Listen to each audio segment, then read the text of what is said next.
Good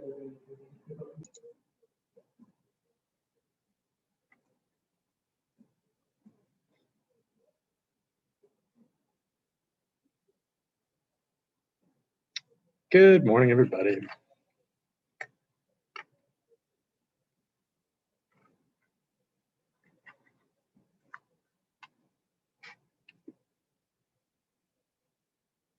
We'll wait just another minute here. A couple other people arriving.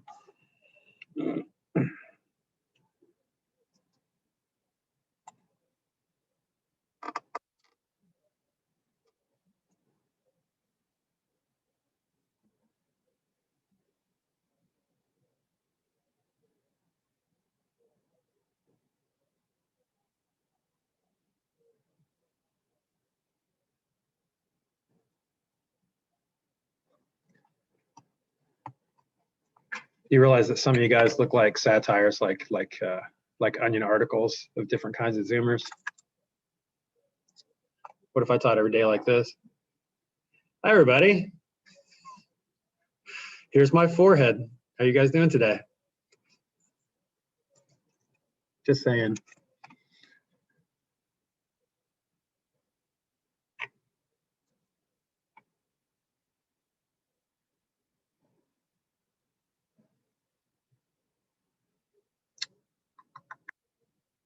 All right, we're waiting on two more, but since you guys have a lot of live stuff today, let's go ahead and get started so we don't have to go any later than we need to.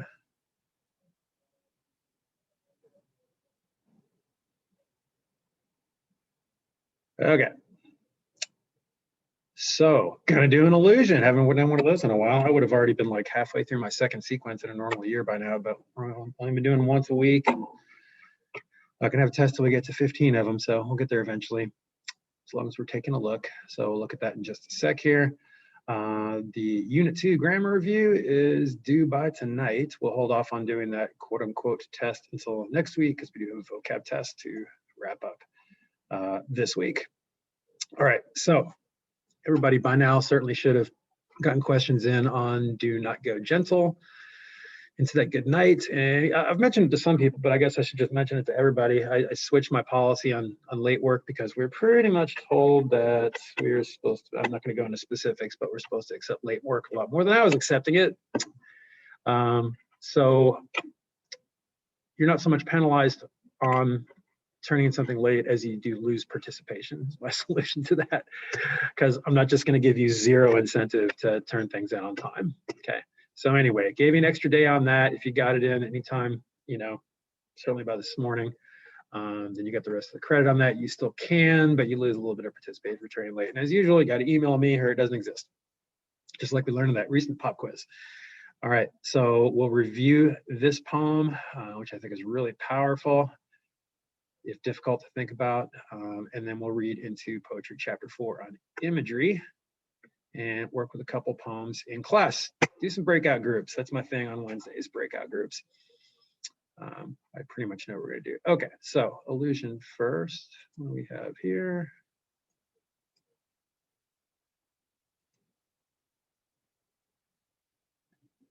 Anybody know anything about when someone has an albatross around one's neck? That sound familiar? Oh yeah, that's my albatross, or something like that. Or he has an albatross around his neck in reference to something. Familiar? Any idea? Nope, never heard of it. Maybe heard of it, don't know what it means. Nothing, huh? I'm not looking at all your faces. I only have a few. Okay, well, here's the deal. I'll leave this up for a few minutes because we should be taking some notes. I guess suppose you could screen capture if you want to organize that. But in Rime of the Ancient Mariner, we'll probably take a look at that sometime, a poem by Samuel Taylor Coleridge. So the same generation of poets is like Wordsworth, Byron, Keats, those British romantic poets. A sailor shoots an albatross, which is a large seabird considered to be a good omen. So it sounds like not a good thing to do, right? You don't shoot a good omen. And as punishment, the sailor is forced to wear the carcass of the dead albatross around his neck. In other words, there's like supernatural stuff going on, and all the sailors are like, yeah, demons and God, he did that, not us. So an albatross around one's neck has come to mean a burdensome, ongoing problem, or I would say something that haunts you that you can't really make up for. A mistake that you can't rid yourself of the consequences of, that sort of thing. Sometimes it could even be like a rival whom you suffered a discouraging defeat from, and you're never able to kind of rise up from it or correct that or make up for it, however you want to put it. Leave that up for a sec.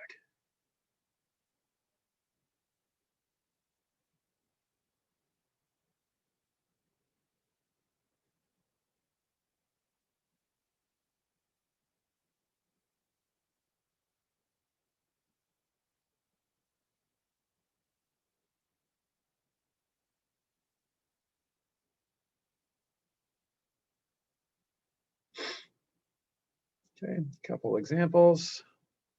Although we have an outstanding basketball team, our biggest rival continues to be an albatross around our necks. We haven't won a game against them in over 3 years. Although credit cards are convenient, the urge to overspend can be great, and before you know it, you have an albatross around your neck with debt and interest that is seemingly impossible to pay off. Get the idea.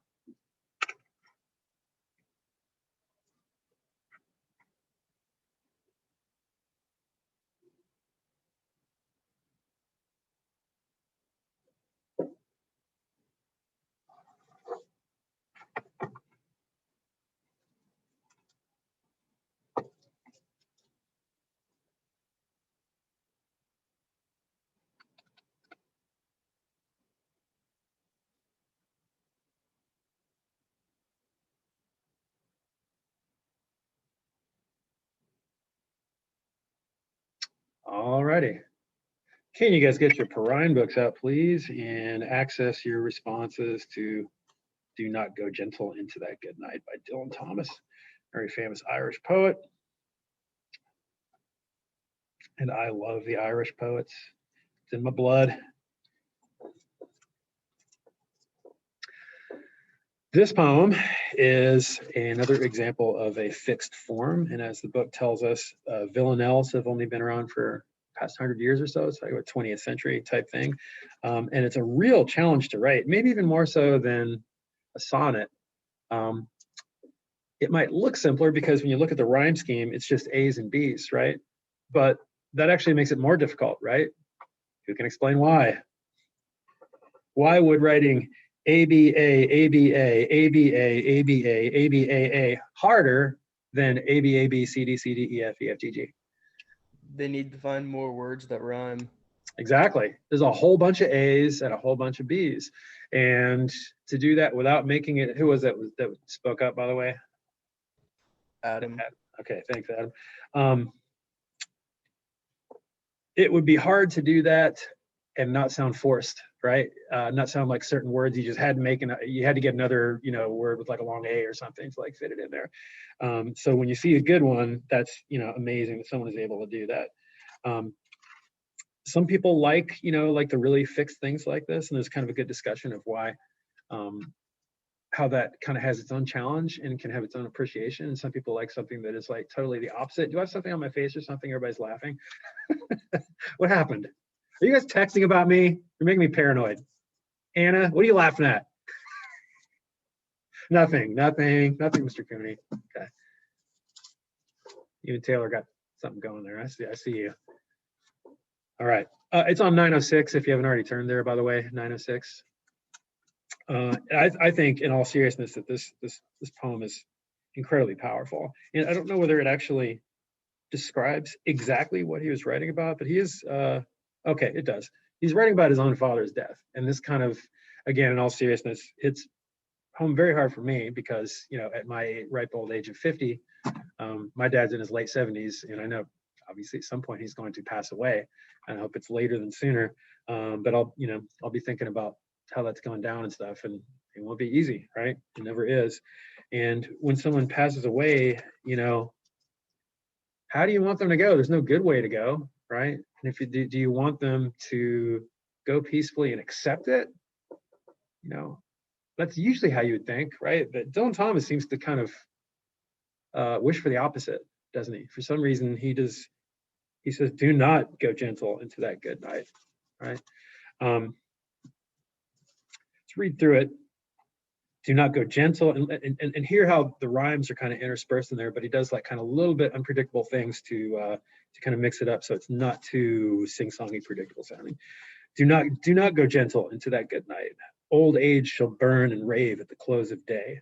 Rage, rage against the dying of the light. Though wise men at their end know dark is right, because their words had forked no lightning, they do not go gentle into that good night. Good men, the last wave by, crying how bright their frail deeds might have danced in a green bay, rage, rage against the dying of the light. Wild men who caught and sang the sun in flight and learned too late they grieved it on its way, do not go gentle into that good night. Grave men near death who see with blinding sight, blind eyes could blaze like meteors and be gay, rage, rage against the dying of the light. And you, my father, there on that sad height, curse, bless me now with your fierce tears, I pray. Do not go gentle into that good night. Rage, rage against the dying of the light. That poem's so famous. I think it's been like a car commercial even recently. Does it kind of sound familiar, parts of it?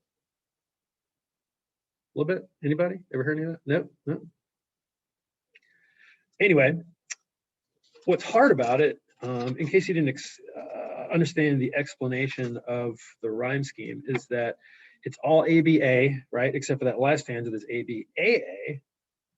But the first and third line, in other words, the first two A's that end with night and light, become refrains. So do not go gentle in that good night forms the last line of the second stanza and the last line of the fourth stanza. And the third line of the first stanza, rage, rage against the dying of light, becomes the final line of the third and the fifth stanza. Then we have this 4-line stanza where we have the A, B, and then you have that refrain again happen in the third and fourth line of the final 4-line stanza. Wow, that's tricky, right? But somehow he makes it come all together and it just sounds so powerful, I think. And if you think about it, and we can touch base on this as we kind of talk through the questions, it's definitely a poem where pattern intertwines with meaning, right? And the repetition can definitely kind of inform us, or at least go alongside the meaning of the poem. So, good night. What are the different possible denotations and connotations, meanings, feelings we can get from that phrase that kind of arise from this poem? I'm asking you.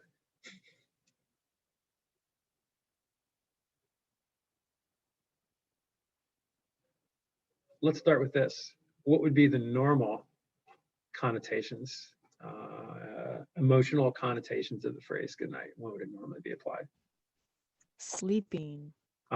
Like wishing a child a peaceful good night or something like that, or a loved one or anybody, really, right? Is that what it is here at all?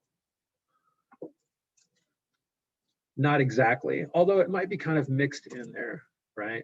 But he doesn't seem to want to just say good night to his father because he doesn't want to say goodbye, right? Do not go gentle at good night. It's like he's asking him, instead of accepting death, to what? What's he asking his father to do, at least in his mind? He's kind of like fight for life, like instead of just like easily going into death, like, oh, I'm just gonna die now. Like fight for to be alive. Yeah, kind of a strange thought. Kind of, right? But on some level, I don't know, it depends on your personality, right? Maybe he wants to once again admire, the courage and the fortitude of his father or something like that. Maybe that's the way he's looked up to him. We don't know, right? But good night here in this context ends up being, simply it's death, right? So don't be tempted by the good night. Rage, rage against the dying of the light. All right, on to number 2 then. Apart from the fixed form, the poem creates another structural principle in the stanzas 2 through 6 by describing basically 4 different type of men, right? There's wise men, then good men, then wild men, and then grave men. Even if you're just kind of generalizing, why do you think he does that?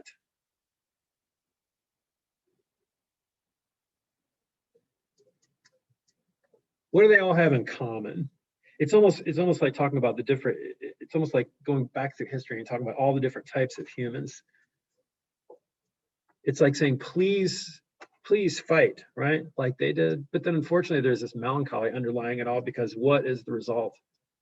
What is always the result of that fight? And all these different types of men, and will be for his father. Let's just leave it at that. Still a question you can answer there. They die. The end is death. The end is always death, right? So it seems paradoxical, right, to wish for someone to fight a battle that you know they can't win, but there's a certain valor to that, right? And he wants to see his father have that valor, even though he's fighting a losing battle. And there is always has always been a such thing as that, right?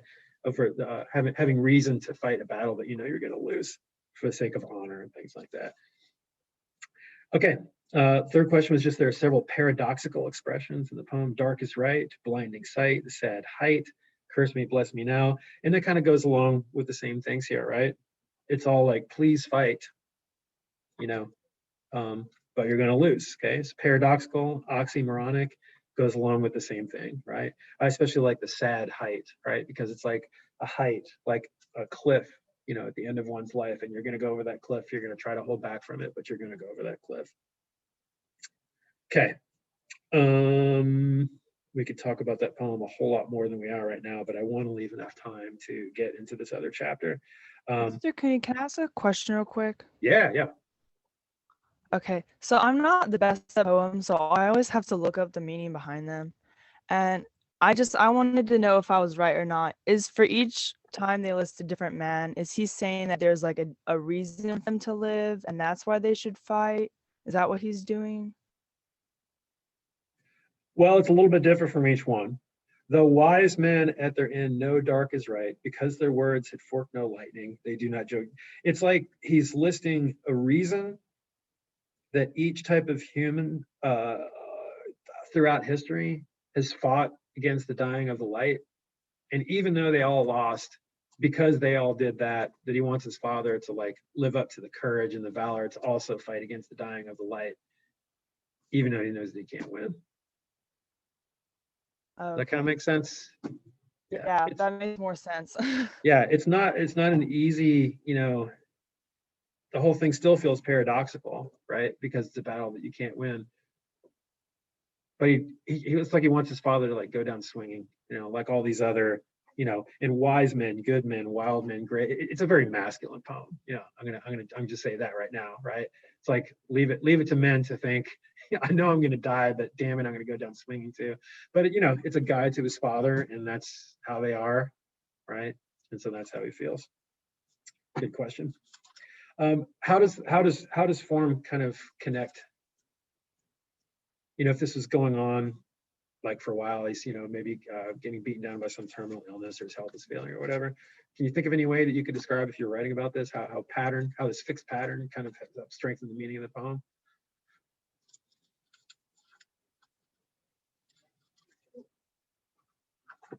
That's always a hard question.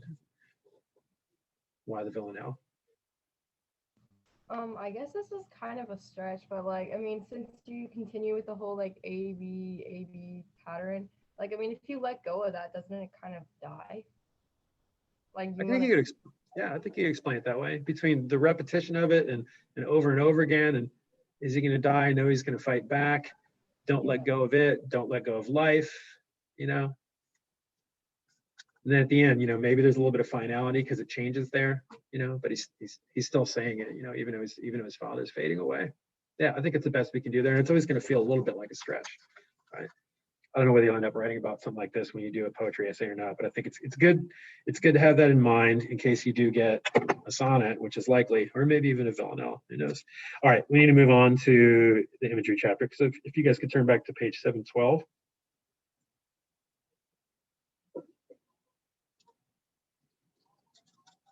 This will start to connect with the recent videos we looked at. And I would love to get some participatory out loud readers to kind of dive into this if we could.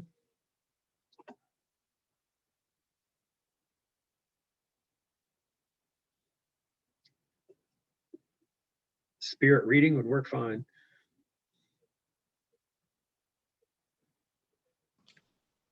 Experience comes to us largely through the senses.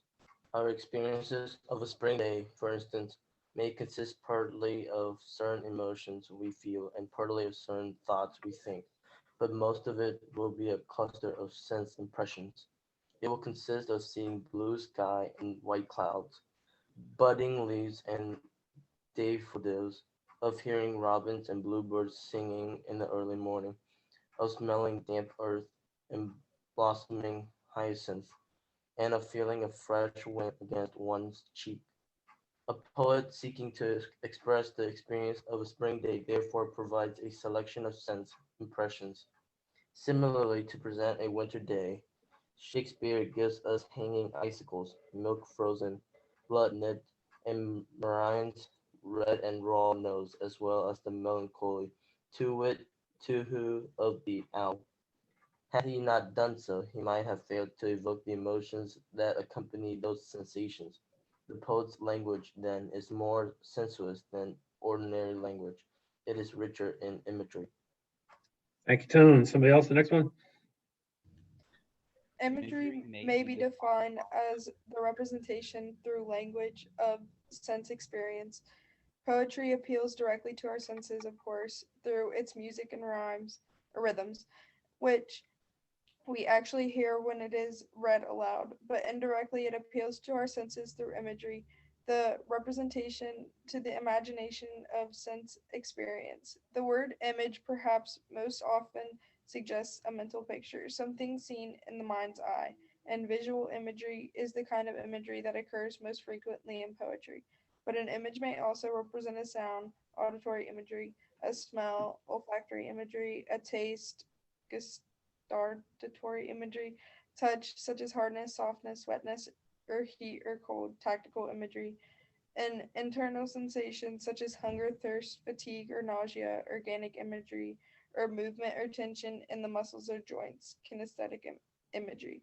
If we wish to be scientific, we could extend this list further, for psychologists no longer confine themselves to 5 or even 6 senses, but for purpose of discussing poetry, the preceding classification should ordinarily be sufficient.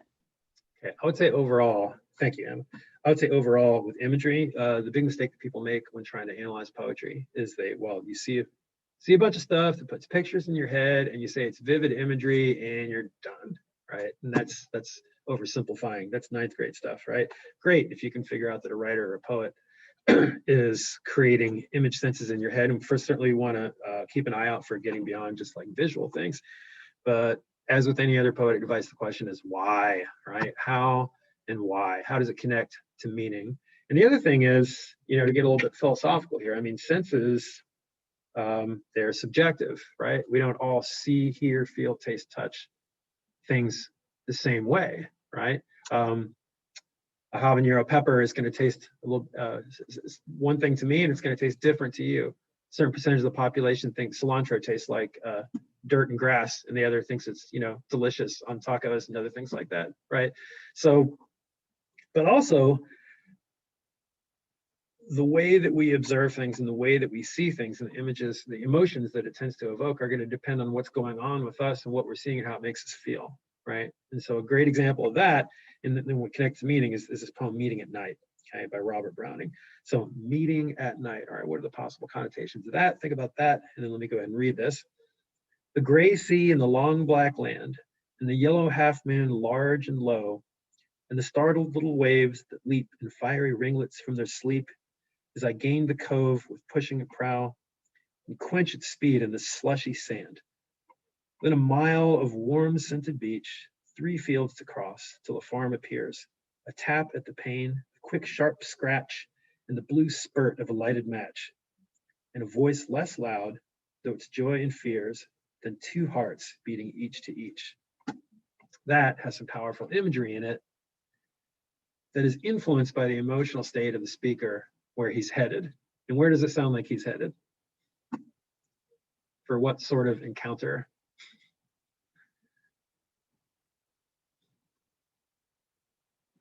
Judging by the excitement of his senses and the way he views all those things. I can tell by the way you're smiling that you understand that it's a romantic encounter. Okay, so now we've got that. Meaning at Night is a poem about love. Makes, one might say, a number of statements about love. Being in love is sweet and exciting experience. When one is in love, everything seems beautiful, right? Everything's to come alive. The most trivial things become significant. When one is in love, one's beloved seems the most important thing in the world, but the poet actually tells us none of these things directly. He doesn't even say it, right? He doesn't even use the word love. His business is to communicate experience, not information. He does this in two ways. He presents us with a specific situation in which the lover goes to meet his love.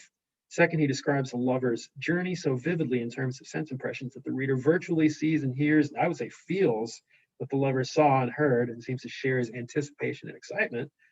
Every line of the poem contains some image. Some appeal to the senses: the gray sea, the long black land, the yellow half moon, the starred little waves with their fiery ringlets, and personified also, right? The blue spurt of the lighted match, that's particularly vivid. All appeal to our sense of sight and convey not only shape, but also color and motion. The warm scented sea beach appeals to the senses of both smell and touch, right? The slushy sand, strengthened by the alliteration of those words. The pushing prow of the boat on the slushy sand, the tap of the pane, the quick scratch of the match, the low speech of the lovers, and the sound of all their hearts beating, all appeal to the sense of hearing. And all this, just like, when you are really excited about something, certainly someone you're attracted to that you're going to see, it just makes your heart beat and makes you feel alive and changes your perception of everything that you see, hear, feel, taste, and touch, right? And then he has a sequel to that poem called Parting at Morning on the next page. So meeting at night and parting at morning. And this seems to be in first person because you notice the last line, it's only 4 lines long. It says me, it says in the need of a world of men for me. So this must come from the woman in the situation, right? If we're talking about the same situation. The next morning, round the cape of a sudden came the sea, and the sun looked over the mountain's rim, and straight was a path of gold for him, in the need of a world of men for me. That has a whole different feel, doesn't it? We got 10 minutes left. I do want you to do the 3 questions right there, and that's all. That ask you about this poem and harken back to the previous poem. I'm going to put you in breakout groups to get a good start on this together. Get whatever you can done between now and 10:30 and have that done for tomorrow. Let's say 3 groups to keep them good size. And when you guys have gotten done what you can get done, no need to come back here. Okay? I'll put up a post for this.